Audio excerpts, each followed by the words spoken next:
Fala pessoal, boas-vindas à nossa análise de hoje. Vamos direto ao ponto e desvendar a história real e honestamente super dramática de Irineu Evangelista de Souza, que a gente conhece muito bem como Barão de Mauá. A ideia aqui é mergulhar na mente do maior empreendedor industrial do Brasil no século XIX. Um cara que literalmente redefiniu o que era possível fazer na economia daquela época.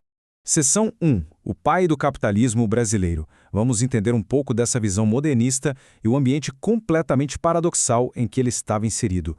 Olha só, isso aqui ilustra perfeitamente o conflito central dessa narrativa. Pensa bem, de um lado a gente tem o Brasil do século XIX, uma economia baseada quase 100% no modelo agrário e infelizmente escravocrata. Mas aí do outro lado, pulsa a visão de Mauá, uma visão incansavelmente moderna, focada na industrialização e num capitalismo muito mais estruturado. É literalmente uma força modernizadora solitária batendo de frente com um sistema profundamente conservador e, vamos ser sinceros, totalmente ultrapassado. E isso nos leva à seção 2, de origem humilde ao topo. Vamos ver como essa ascensão meteórica nos negócios começou. É simplesmente fascinante observar como alguém que começou tão de baixo chegou tão longe. Nascido lá em 1813, no interior do Rio Grande do Sul, em Arroio Grande, ele definitivamente não tinha berço de ouro. Muito jovem, ele já caiu de cabeça no comércio do Rio de Janeiro. E confiando puramente no intelecto afiado e num domínio absoluto das finanças, a escalada dele foi rapidíssima. Ele foi da base da pirâmide até virar sócio integral das empresas onde trabalhava. Uma verdadeira aula de genialidade na prática. Agora a gente entra na seção 3. Uma revolução industrial solitária. É aqui que o nível de ambição vai lá para o alto. O ritmo e a escala das coisas que ele fez são, sem exagero, de tirar o fôlego. A gente está falando basicamente do lançamento de uma revolução industrial inteira por um homem só.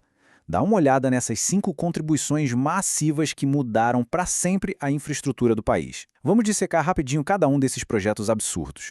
Bom, o primeiro grande marco foi inaugurar a primeiríssima ferrovia do Brasil lá no ano de 1854.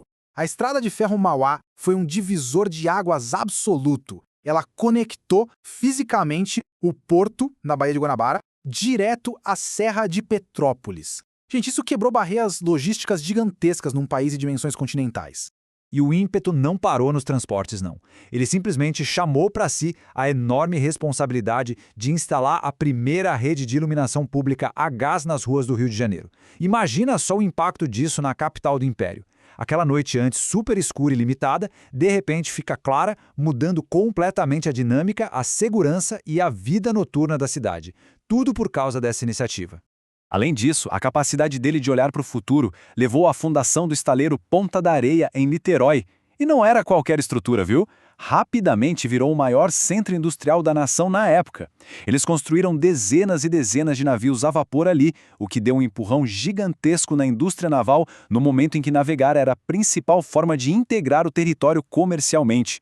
E tem mais! Sacando perfeitamente que o fluxo de informação vale tanto quanto de mercadorias, ele também revolucionou a comunicação global. O cara liderou a instalação do primeiro cabo telegráfico submarino, ligando o Brasil à Europa. Olha que loucura! As notícias que levavam semanas para cruzar o Atlântico em navios, agora chegavam de forma quase imediata. Isso colocou o mercado nacional direto nas discussões do velho continente.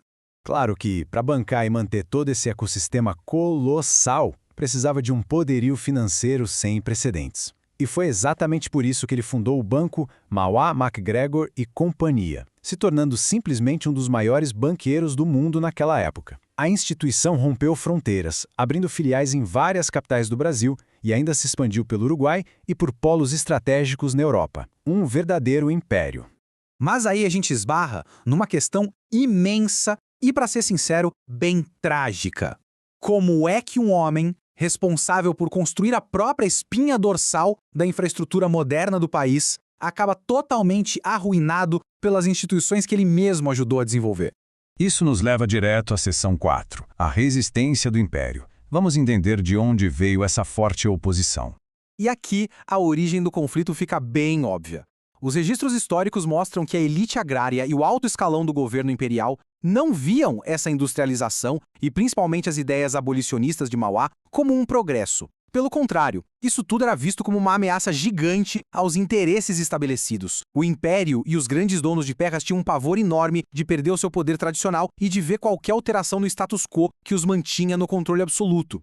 Então, o ponto crucial aqui é: a ruína desse grande empreendedor não foi um fracasso de negócios ou incompetência, sabe? Foi um colapso orquestrado por decisões políticas muito severas. Começou com uma pressão absurda nos bastidores, evoluiu para mudanças propositais nas tarifas alfandegárias para prejudicar as indústrias dele, ou uma verdadeira asfixia econômica contínua que culminou numa falência forçada, barrando a execução da sua visão modernista. Finalmente chegamos à seção 5, o legado de Mauá, e como essa história toda se consolida hoje. É importantíssimo ressaltar que, mesmo terminando a vida enfrentando dificuldades financeiras imensas, o tempo não apagou os seus feitos. Muito pelo contrário, a história fez total justiça ao Barão de Mauá. Hoje, é impossível contar a trajetória do desenvolvimento nacional sem reconhecê-lo como o indiscutível pai do capitalismo brasileiro. As estruturas que ele implementou, os cabos que estendeu e os trilhos que construiu deixaram uma marca permanente na nossa economia. O que deixa a gente com uma reflexão final extremamente poderosa. Afinal, o que acontece com uma nação quando as suas próprias instituições escolhem travar batalhas contra os visionários que tentam modernizá-la? É uma pergunta que não serve só para entender o passado, mas que exige da gente uma profunda consideração sobre o verdadeiro custo de se resistir ao progresso no presente. Muito obrigado por acompanhar essa nossa análise de hoje e até a próxima.